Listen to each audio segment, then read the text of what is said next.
Tehran has rejected taking part in the second round of peace talks with the US in Pakistan. ከጦርነቱ ለመውጣት የማርያም መንገድ ማጣታቸውን ዓለም ሁሉ አውቆባቸዋል። Iranian TV broadcasting tankers halted in the Straits of Hormuz. ታዲያ ይህችም ስተታቸው ጀግንነታቸው ትርክ ውርደት የፈጠረው ነው። قدرت نظامی از آمریکا قوی‌تر በደካማነቷ የተናቀችው ኢራን በታላቅነት የምትነሳውን እስራኤልን ያፍረከረከ ኔታንያሁንም በማሸማቀቅ አንገታቸውን ቀና አድርገው እንዳይፎክሩ ያደረገው ሆኗል። ከግምታቸው በላይ የሆነችው ኢራን ይህ የነሱ ዕቅድ በእውኑ ዓለም የሚተገበር ሳይሆን በህልምም የማይሞከር እንደሆነ በሚገባ እያሳየች ትገኛለች። The conflict becoming tense once again. መዓት መከራና ጣጣ እንሆ ሲሉ የቴህራን ባለስልጣናት ለትራምፕ ጀባ ሲሏቸው ከርመዋል። አሜሪካ ለሽንፈት እስራኤልን ደግሞ ለውርደት የዳረገው የግፍ ጦርነት።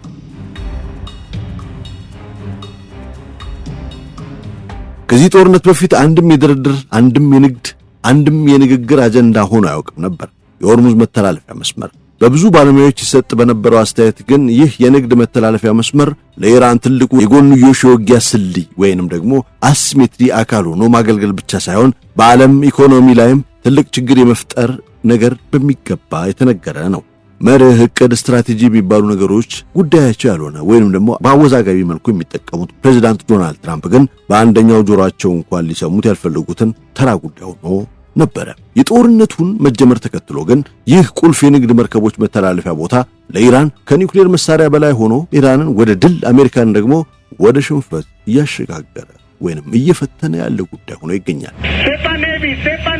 አሜሪካና ኢራን በጊዜያዊነት የተኩስ አቁም ስምምነት ከመደረጉ ከሰዓታት በፊት አቅላቸውን ወደ መሳት የደረሱት ዶናልድ ትራምፕ የሰነዘሩት በነበረው አጸያፊ ቃላት የአእምሮአቸውን ጤንነት ብዙዎች የተጠራጠሩት ሲሆን ያወርዱት የነበረው ዛቻ ደግሞ በሰብአዊነት ላይ የተፈጸመ የወንጀል ድርጊት ሆኖ በሕግ እንደሚያስጠይቃቸው እየተነገረም ይገኛል።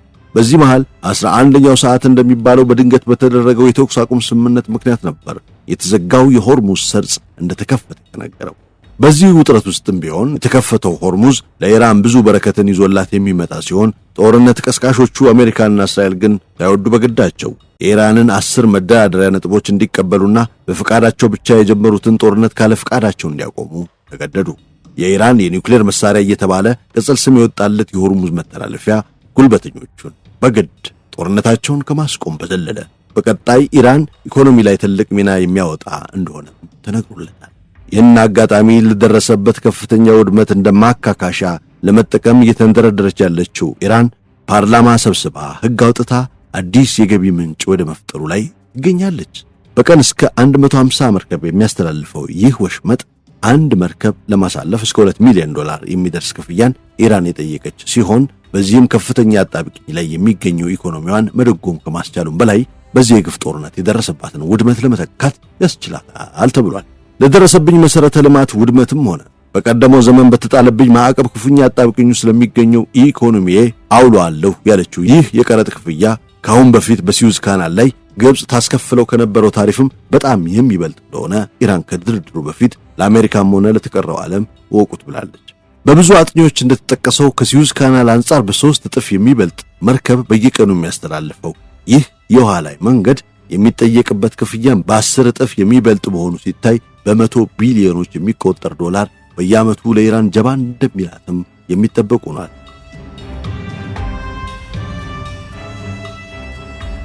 በባለ 10 ነጥብ ብላ ኢራን ያስቀመጠችው የስምምነት ቅድመ ሁኔታዎች ውስጥ ይህን የቀረጥ ክፍያ ያካተተ ሲሆን አሜሪካንም ልነጋገርበት ይገባል በሚል የተቀበለችውና ስምምነቱ እንዲደረግ ዋነኛ አስገዳጅ ኃይል ሆኖ የምዕራባውያን እጅ እንደ መጠምዘዝም እየተነገረ ይገኛል።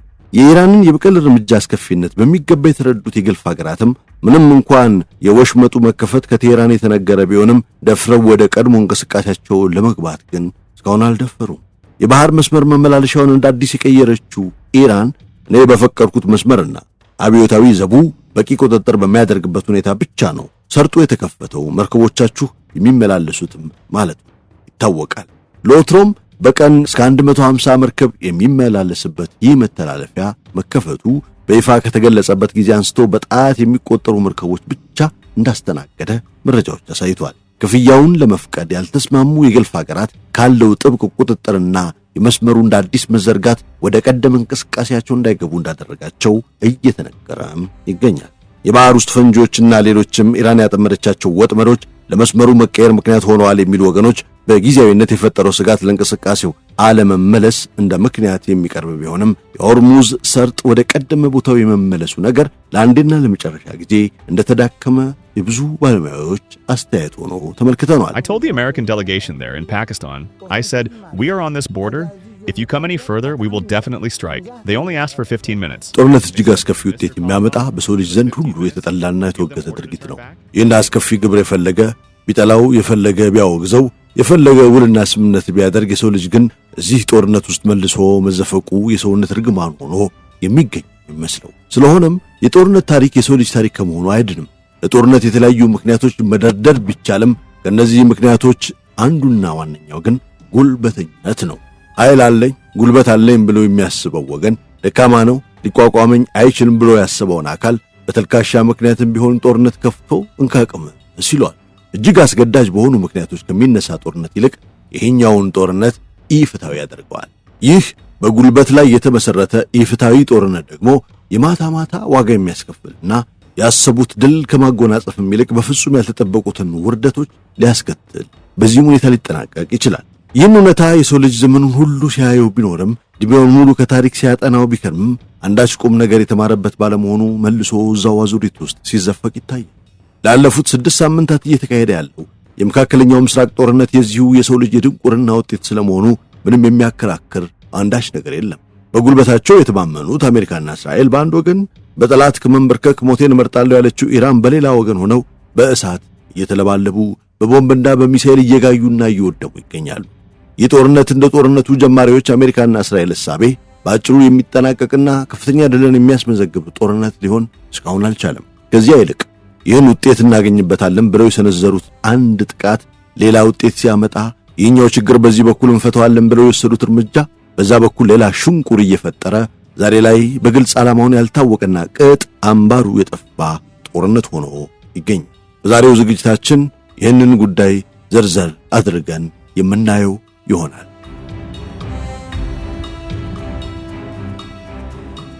የቾይዝ ውሃ እህት ኩባንያ ማይ ቾይዝ ሪል ስቴት በመሃል አዲስ አበባ ከጋዜቦ አደባባይ ወደ አፍሪካ ህብረት በሚወስደው የዲፕሎማቶች መንገድ ወልደው ከብደው እፎይ ብለው የሚኖሩበት ቤት አቅርቦሎታል። የተናጠል ካርታ የወጣላቸው ባለ 2ና ባለ 3 መኝታ ቤቶችን ውብ አድርጎ እየገነባ ነው። 50 በመቶ የባንክ ብድር የተመቻቸለትን ቤት የራሱ ያድርጉ።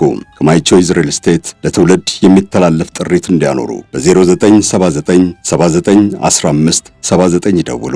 ይመርጡናል እንጂ አያወዳድሩንም። ማይ ቾይዝ ሪል ስቴት። They attacked us and we defended ourselves. የካቲት 11 ቀን በነበረው የዋይት ሃውስ ጉብኝት ወቅት ጠቅላይ ሚኒስትር ኔታንያሁና ገና በጠዋቱ በካቢኔ ክፍል ውስጥ የተሰበሰቡት አሜሪካውያን ኢራን ለአገዛዝ ለውጥ ዝግጁ መሆኗንና የአሜሪካ እስራኤል ጥምር ዘመቻ የእስላማዊቷን ሪፐብሊክ ታሪክ ሊያበቃ እንደሚችል በልበ ሙሉነት ገልጸው ነበር። እንዲያውም እስራኤላውያኑ ለትራምፕ ባሳዩአቸው አጭር ቪዲዮ ላይ አገዛዙ ቢወድቅ አገሪቱን ሊመሩ የሚችሉ አዳዲስ መሪዎች በዋሽንግተን የሚኖረውን የቀድሞ የሻህ ልጅ ረዛ ፓህላቪንን ጨምሮ አስተዋውቀው ነበር።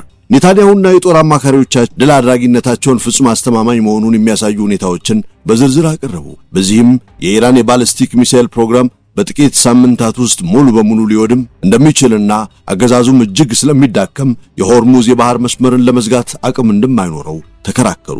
በተጨማሪም ኢራን በአጎራባች ሀገሮች በሚገኙ የአሜሪካ ጥቅሞች ላይ ጥቃት የመሰንዘር ዕድሏ ዝቅተኛ፣ በጣም ዝቅተኛ መሆኑንም አስረገጡ። ከዚህም ባለፈ የሞሳድ መረጃዎች እንደሚያመለክቱት በኢራን ውስጥ የጎዳና ላይ ተቃውሞዎች እንደገና እንደሚቀሰቀሱና በእስራኤል የደህንነት ተቋማት ረብሻው እንዲቀጣጠል እንዲንር በማድረግ በከፍተኛ የቦምብ ድብደባ የታገዘው የኢራን ተቃዋሚ ኃይል አገዛዙን እንዲገለብጥና እንዲፈነቀል ምቹ ሁኔታ እንደሚፈጥር ገለጹ። እስራኤላውያን አክለውም በሰሜን ምዕራብ ኢራን በኩል የኩርድ ተዋጊዎች ድንበር አቋርጠው በመግባት የየብስ ጦርነት እንደሚከፍቱና ይህም ያገዛዙን ኃይል በመበታተን ውድቀቱን እንደሚያፋጥነው ገለጹ። በክፍል ውስጥ የነበሩት ሌሎች ባለስልጣናት ስለ ወታደራዊ ዘመቻው ሊያጋጥሙ ስለሚችሉ አደጋዎች ጠቅላይ ሚኒስትሩን የጠየቁ ጊዜ ኔታንያሁ ስጋቶቹን ቢቀበሉም አንድ ዋና ነጥብ ግን በጽኑ አስምረውበታል። የእሳቸው እምነት ምንም እርምጃ አለመውሰድ የሚያስከትለው አደጋ እርምጃ ከመውሰድ ከሚመጣው አደጋ እጅግ የከፋ ነው የሚል ነበረ። ጥቃቱን በማዘግየት ኢራን የሚሳኤል ምርቷን እንድታፋጥንና በኒውክሌር ፕሮግራሟ ዙሪያ የማይደፈር መከላከያ እንድትገነባ ጊዜ ከተሰጣት ወደፊት እርምጃ ለመውሰድ የሚጠይቀው ዋጋ እጅግ እየከበደ እንደሚሄድ ተከራከሩ፣ ተሟገቱ። በክፍል ውስጥ የነበሩት ሁሉ አንድን ሐቅ በሚገባ ተረድተዋል፣ ተገንዝበዋል። ኢራን የአሜሪካን ጥቅምና ቀጠናዊ አጋሮቿን ለመጠበቅ ከሚሰማሩ እጅግ ውድ የሆኑ ሚሳኤል መቃወሚያዎች ይልቅ በጣም ርካሽ ዋጋና በፍጥነት የሚሳኤልና የድሮን ክምችቷን የመገንባት አቅም እንዳላት ያውቃሉ። የኔታንያሁ ገለጻና ለዚያም ትራምፕ የሰጡት አዎንታዊ ምላሽ ለአሜሪካ የደህንነት ተቋማት አስቸኳይ የቤት ሥራ ፈጠረባቸው። የአሜሪካ የደህንነት ተቋማት የትንታኔ ውጤት በማግስቱ የካቲት 12 ቀን ለአሜሪካ ባለስልጣናት ብቻ በተዘጋጀ ሌላ የሲቹዌሽን ሩም ስብሰባ ላይ ቀረበ። የኔታንያሁን ገለጻም በአራት ዋና ዋና ክፍሎች ከፋፍለው ተነተኑት። የመጀመሪያው ጭንቅላትን መምታት ወይንም አያቶላህን መግደል ሲሆን፣ ሁለተኛው ደግሞ ኢራን ኃይሏን የምታሳይበትንና ጎረቤቶቿን የምታስፈራራበትን አቅም ማድቀቅ ነው። ሶስተኛው በኢራን ውስጥ ህዝባዊ አመጽ እንዲቀሰቀስ ማድረግ ሲሆን፣ አራተኛው ደግሞ አገዛዙን በመቀየር አገሪቱን የሚመራ ሃይማኖታዊ ያልሆነ መሪ መሾም ነበረ። የአሜሪካ ባለስልጣናት ባደረጉት ግምገማ የመጀመሪያዎቹ ሁለት ግቦች በአሜሪካ የደህንነትና ወታደራዊ አቅም ሊሳኩ እንደሚችሉ አረጋገጡ። ሆኖም ግን የኔታንያሁ ዕቅድ ሶስተኛውና አራተኛው ክፍሎች በተለይም ኩርዶችን በኢራን ላይ የየብስ ወረራ ሊከፍቱ ይችላሉ የሚለው ሐሳብ ከእውነታው የራቁ መሆናቸውን ገመገሙ። ትራምፕ ስብሰባውን በተቀላቀሉ ጊዜም የሲአይኤው ዳይሬክተሩ ጆን ራትክሊፍ ይህንኑ ግምገማ አቀረቡላቸው። ራትክሊፍም በማከል በማንኛውም ግጭት ውስጥ ነገሮች የማይገመቱ በመሆናቸው የአገዛዝ ለውጥ ሊከሰት ቢችልም እንደ አንድ ሊደረስበት የሚችል ግብ ግን መወሰድ እንደሌለበት አስረዱ። ሌሎች በሐሳቡ ላይ ተረባረቡ። ሁሉም የአገዛዝ ለውጥ ይመጣል የሚለውን ተስፋ በከፍተኛ ጥርጣሬ ተመለከቱት። ትራምፕ የቀረበላቸውን ግምገማ በፍጥነት አመዛዘኑ። ወደ ጦርነት የመግባት ውሳኔያቸው በኔታንያሁ ዕቅድ ሶስተኛና አራተኛ ነጥቦች ማለትም አመጽን፣ የአገዛዝ ለውጥን ስኬታማነት ላይ የተመሰረተ አለመሆኑ ነበር። ትራምፕ አሁንም ቢሆን በመጀመሪያዎቹ ሁለት ነጥቦች ላይ ከፍተኛ ፍላጎት እንዳላቸው የታየ ሲሆን እነሱም አያቶላህንና የኢራንን ከፍተኛ መሪዎች መግደል እንዲሁም የኢራንን ወታደራዊ መዋቅር ማፈራረስ፣ ማንኮታኮት ነበረ። በዕቅዱ ዙሪያ በሚስጥር የተያዙት ጥቂት አማካሪዎች በሚቀጥሉት ቀናት ሲመካከሩ ጀነራል ኬን ለትራምፕና ለሌሎች አስደንጋጭ የሆነ ወታደራዊ ግምገማን አቀረቡ።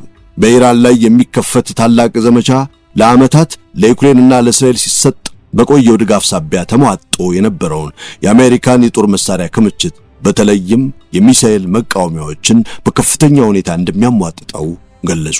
ከዚህ በተጨማሪም የሆርሙዝ የባህር መስመርን ደህንነት ለመጠበቅ ያለውን ከፍተኛ ፈተናና ኢራን መስመሩን ልትዘጋው የምትችልበትን አደጋ ጠቆሙ። ሆኖም ትራምፕ አገዛዙ ነገሮቹ ወደዚህ ከመድረሳቸው በፊት እጁን ይሰጣል በሚል ግምት ይህንን ስጋት ውድቅ አድርገውታል። ፕሬዝዳንቱ ጦርነቱ በጣም አጭር እንደሚሆን ያስቡ ነበር። ይህ እምነታቸው ደግሞ በሰኔ ወር አሜሪካ የኢራንን የኒውክሌር ተቋማት የደበደበችበት ወቅት ኢራን ከሰጠችው ደካማ ምላሽ የተነሳ ይበልጥ የጠነከረ ነበረ። በጦርነቱ ጅማሬ ላይ የአንበሳውን ድርሻ የምትወስደው እስራኤል ጇን ጎታ ከከተተቻት አሜሪካ ይልቅ የተሻለ ራዕይና ዓላማ ሰንቃ እዚህ ጦርነት ውስጥ እንደገባች ብዙዎችን ባለሙያዎች ያስማማ ጉዳይ ሆኖ ይገኛል። ይህም ሆኖ ግን እስራኤል አንዱ ለኛ ነገር እሳት ስታልቀረችም የእስራኤሉ ጠቅላይ ሚኒስትር ቤንያሚን ኔታንያሁ ዘመናቸውን ሁሉ ሲዘጋጁ የኖሩበት በጠላት ላይ ያስመዘግበዋል ላሉት ድል አሳቻ ጊዜና ሁኔታን ጠብቀው ያሰቡትን ውጤት ለማስመዝገብ ጊዜው አሁን ነው ብለው አስልተው የገቡበት ጦርነት ነበር። ይህ የምናየው ጦርነት ኔታንያሁ የሳቱት አንዱ ለኛ ነገር የኢራን ሕዝብ ስነ ልቦናና የኢራን አብዮታዊ ዘብ ወታደራዊ ብቃት ነበር።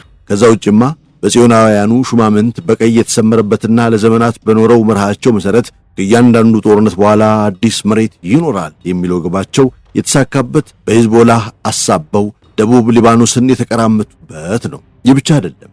የኔታንያሁ ፍላጎት የታላቋን እስራኤል ዓላማ ያናገበና ከግብጽ እስከ ሳዑዲ አረቢያ ያለውን ቦታ ለመጠቅለል በዚሁ ጦርነት መደላደሉን ያመቻቸበት እንደሆነ ይነገራል።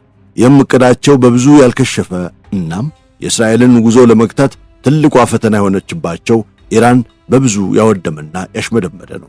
ሌላኛው የኔታንያሁ ዕቅድ ለታላቋ እስራኤል ምስረታ ፈተና ይሆናል ተብሎ የሚታሰበውን የቀጠናውን አንድ ወጥ አስተሳሰብ በማፍረስ አንዱን በሌላኛው ላይ ማስነሳትና አንድነቱን መናድ ጭምር። ከቀጠናው ሀገራት በተለየ ብቸኛዋ የአይሁድ እምነት ተከታይ የሆነችው እስራኤል የተስፋዋን ምድር እውን ለማድረግ ጎረቤቶቿ ሁሉ በአንድ እስልምና ሃይማኖት ስር መገኘታቸው የአንድነታቸው መሰረት ነበር። ይህንንም ፈተና በቀላሉ ለማለፍ አንዱን በሌላኛው ላይ በማስነሳት የአንድነታቸው መሰረት የሆነውን ሃይማኖት ቦታውን እንዲለቅና በምንም ጉዳይ ህብረትና ስምምነት የሌላቸው የቀጠናው ሀገራት በመፍጠር በሂደቱ እያንዳንዱን ዋጥ ስልቅጥ ማድረግ።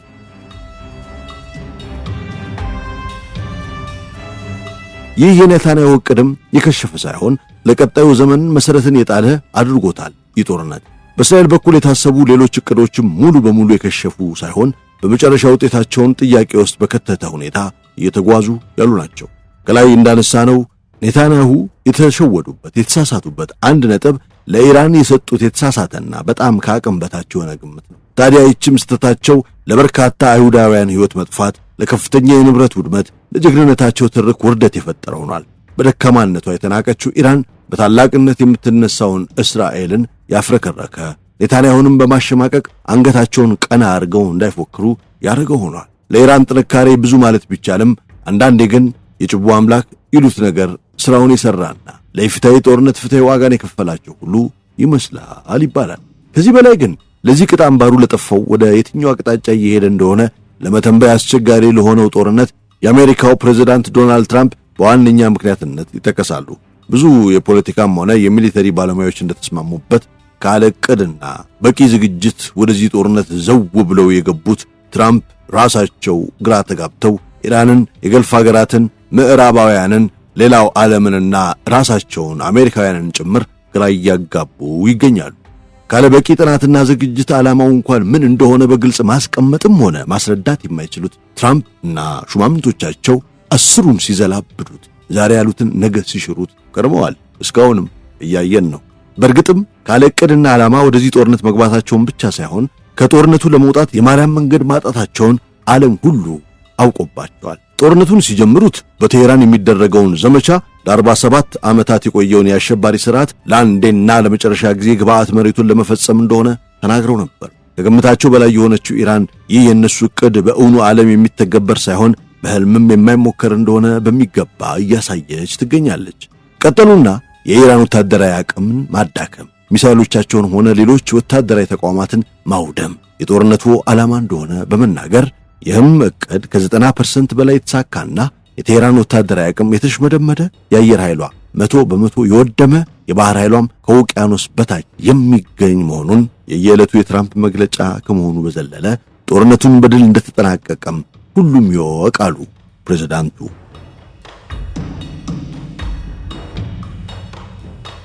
ሆድ ሲያውቅ ዶሮ ማታ እንደሚባለው የትራምፕ አስተዳደር ይህን ይበል እንጂ እንኳን ጦርነቱን በድል ሊጨርሱ አንድ የከፈቱትን ቀዳዳ ለመድፈን ሲውተረተሩ ሌላ ብዙ እየተሸነቆረ የሚሄድ መሆኑንም አልጠፋቸው። በኢራን ላይ ጦርነት መክፈት የፓንዶራን ሳጥን ከመክፈት ይቆጠራል ሲሉ ያስጠነቀቁ የነበሩ ባለሙያዎች እንዳሉት ሁሉ ፕሬዝዳንት ትራምፕም አንዱን እንኳን በቅጡ ለመያዝ ባልቻሉበት ሁኔታ መዓት መከራና ጣጣ እንሆ ሲሉ የቴህራን ባለስልጣናት ለትራምፕ ጀባ ሲሏቸው ከርመዋል።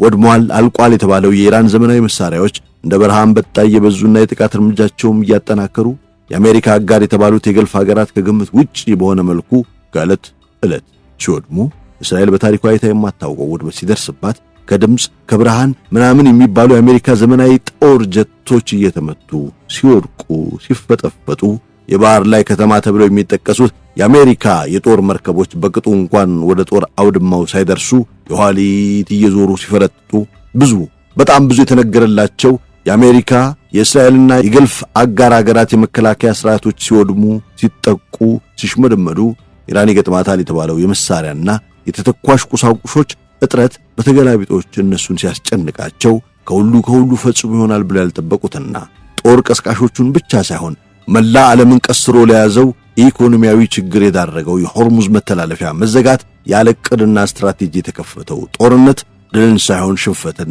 እፎይታን ሳይሆን ውጥረትን አንግሶ ይገኛል። ይህ ዓላማ ቢስ ጦርነት በግልጽ ግቡን አለመለየቱ ብቻ ሳይሆን የሚገርመው በሂደት እየፈጠረ ያለው ችግር ዋና ዓላማው የሆነ ይመስል ትልቅ ችግር ነው። ትልቅ ግብግብ እያስተናገደም የሚገኝ ጉዳይ አድርጎታል።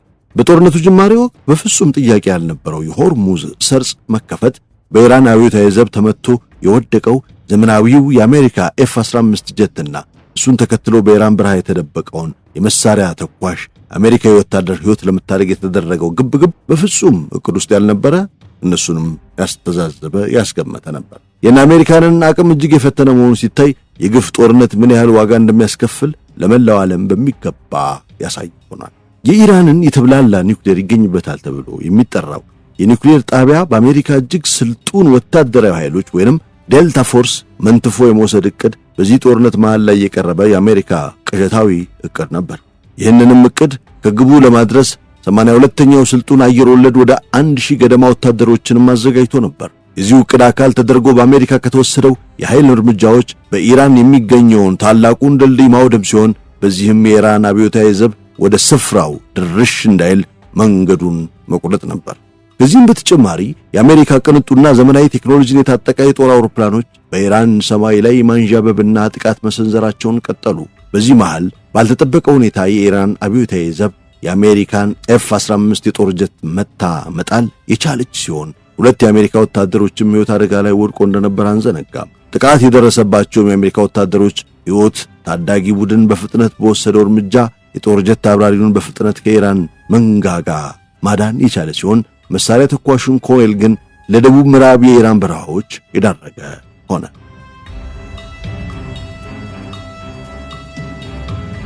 እንግዲህ የአንደኛው ጦርነት ውስጥ ጦርነት ሲሆን የወታደሩን ሕይወት ለመታደግ የአሜሪካን አንድ ቡድን ትልቅ ግብ አድርጎ ኦፕሬሽኑን የጀመረ ሲሆን በሌላ በኩል ደግሞ ኢራንም በበኩሏ ይህንን ወታደር በሕይወት የሚያዝ ግብግብ አንግባ ወደ ኦፕሬሽኑ ገብታ ነበር። በመጨረሻም የጠፋውን ኮሎኔል ሕይወት እንደታደጉት የገለጹት ትራምፕ በአሜሪካ ታሪክ ታይቶ የማይታወቅ ወታደራዊ ዘመቻ ሲሉ ገልጸውታል። ምንም ተጨማሪ ሕይወት ሳያጠፋ ይህ ተልእኮ እንደተፈጸመ የተናገሩት ትራምፕ በራሳቸው ፍላጎት 2 የአሜሪካ ጦር አውሮፕላኖች እንዲወድሙ መደረጋቸው ወታደራዊ ስልት እንደሆነም በኩራት ነበር የተናገሩት። ከወደ ቴህራን የተደመጡት ሪፖርቶች ግን በተቃራኒ የተዘገቡ ሲሆን ይህ የአሜሪካ ዘመቻ ብዙ ሕይወትን ያስከፈለ ከፍተኛ ወታደራዊ ንብረት ውድመትም የተፈጸመበት እንደሆነም ተናግረዋል። ከቴህራን በኩል 6 የወታደራዊ ዘብ አባላት ሕይወት ያለፈ ሲሆን በወረራው የአሜሪካ ኃይል ላይ በተወሰደው እርምጃ 10 ወታደሮች መሞታቸውን ዘግበዋል። በንብረትም 2 የተቃጠሉ አውሮፕላኖችን ጨምሮ 5 ሄሊኮፕተሮች ውድመት እንደደረሰባቸው ተሰምቷል።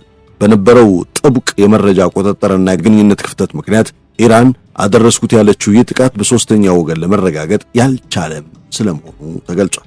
የሆነ ሆኖ ይህ ወታደራዊ ግብግብ ከዋናው ወታደራዊ ተልዕኮ ውጭ የሆነና በአሜሪካ በኩል የተፈጠረውን ክፍተት ለማስተካከል የተደረገ ከባድ ዘመቻ መሆኑ ሲታይ የኢራንን ኒውክሌር አድኖ የመውሰድ ወይንም 95% የኢራን ነዳጅ ማቀነባበሪያ የሆነውን የካራክ ደሴትን ተልዕኮ ምን ያህል ከባድ ብቻ ሳይሆን የታሰበው ዕቅድ ለማሳካት በጣም ጠባብ ዕድል ያለ የመሆኑ ነገር ሲገመት የአሜሪካ የእግረኛ ወታደሮች ዘመቻ በአየር ላይ የሚንሳፈፍ ላም አለኝ በሰማይ የመሆኑ ነገር የማይቀር ይሆናል ሲሉ ባለሙያዎች ተደምጠዋል።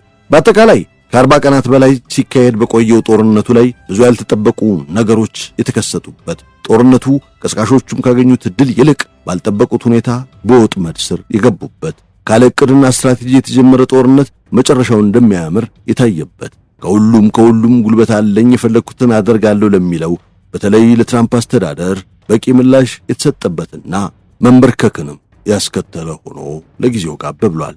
ቸርን ሰንብት የሳሎን ሰዎች።